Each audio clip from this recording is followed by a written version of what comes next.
As writers, how many times have you asked yourself this question? This scene has already been thought of, these characters already exist, this book has already been written. Well, I have a couple questions for you. Has it already been thought of? Do those characters already exist? And has that book really been written before? Or do you just think they do? It's episode number 3 of Writing Prompts with ODM podcast. I'm Octavia D. Mason, giving the best practical writing tips to beginner writers, helping them shift from novice to published author. And today I'm telling you how to think beyond what's already been done. Before we get to that next episode, don't forget to like and subscribe and hit that notification bell for more content just like this. And while you're at it, grab a pen and a notebook. And also, I have big news for you guys.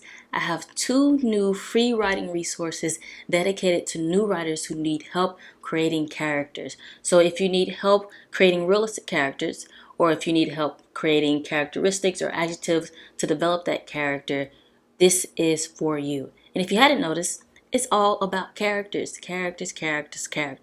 So if you're a new writer and you need help with that, head on over to my website at octaviadmason.com, or in the description box below, check out the link and it'll send you directly to that website. Let's get to this episode. As writers, we think about many things. We think about characters, how they speak, how they dress, what are they supposed to be, what are they supposed to look like, and what their personalities are. And we also think about world building. What setting is my book going to be in? What future is it going to be set in? Is it going to be in the past or is it going to be in the future? And you then begin to think about, how do I describe this setting? Is it a dystopian setting? Is it a utopian setting? And how do I get my readers to imagine and to view what I'm creating and what I'm trying to describe? And sometimes our thinking can be taken too far, because not only do we think about the settings and our characters and how they look and how to describe everything, we then begin to question what we're writing. And then we ask and say things like this: I think my character is a little bit similar kind of to another person's character. I think my plot sounds like someone else's plot. Oh my gosh, these words have been written before, I think, maybe. My character looks too much like that other author's character. I just need to scrap the whole thing and redo whatever I am writing, because this it's already been done. Someone has already done it. Someone has already written it. Someone has already made this character that I'm creating right now. This ineffective wondering and questioning can leave an author in a very precarious spot called writer's block, which can be a psychological inhibition preventing a writer from proceeding with the piece of writing, or it can be difficulty in coming up with an original piece.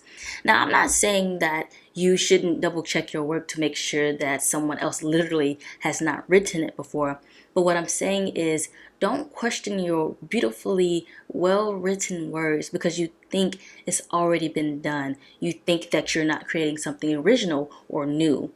And if the idea has been done, this isn't the end of the world. And I mean by already done, I mean not plagiarized, because that is a no-no. By already done, I'm referring to, let's say an example would be Marissa Myers. She has written several books that are based off of old fairy tales. If you're familiar with the Grimm's Brothers fairy tales, she has written books and she has reimagined them to something new. So Cinder, her book called Cinder, is based off of the old fairy tale Cinderella.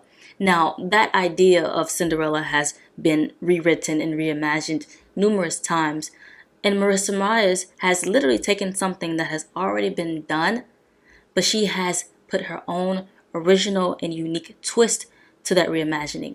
And when Marissa Myers put her own original twist to her work, she thought beyond what was already done. She surpassed what has already been done. And I'm telling you, fairy tales have been reimagined and rewritten in various ways for years, but she put her unique and original twist on something that's already been done. And that's the key to surpassing writer's block. You have to believe that when you put your unique twist on something, when you write something new and creative and original to you that it hasn't already been done.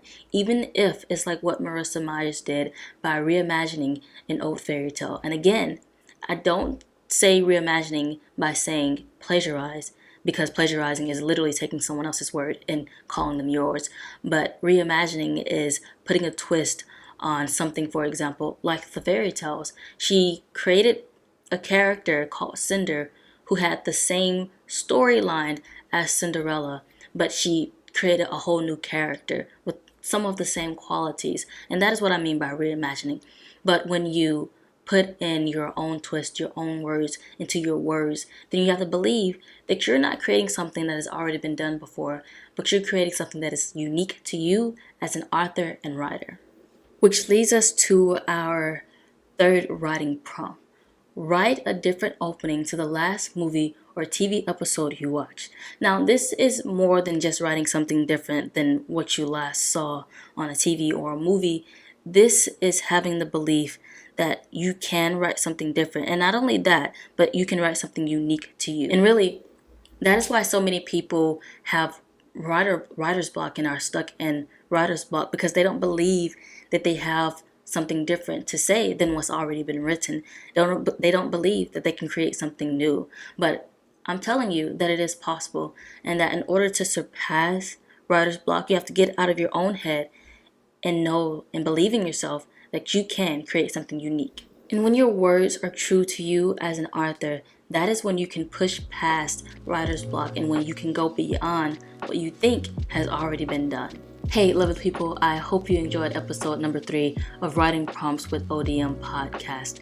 In the comments, post a little snippet of your answer to this writing prompt. I would love to read them, love to see what you guys put in. Hey, if you love this episode, be sure to check out episode number 1 and 2, and don't forget to give this video a thumbs up. If you want more content just like this, check out all my other videos of practical writing tips for beginner writers. Be sure to subscribe and hit that notification bell for more content just like this. I'm Octavia D. Mason, giving the best practical writing tips to beginner writers. See you next week. Peace.